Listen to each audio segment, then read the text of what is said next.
Here are the armadillo's ribs.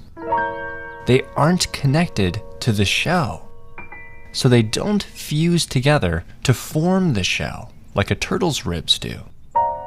Instead, look at this baby armadillo's skin. Do you see those little bumps? Inside those bumps are tiny bones. They're embedded in between the first and second layer of the armadillo's skin. As the armadillo grows, these pieces of bone expand and eventually fuse together, forming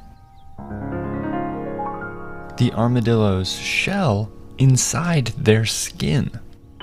So if you look inside an armadillo's shell,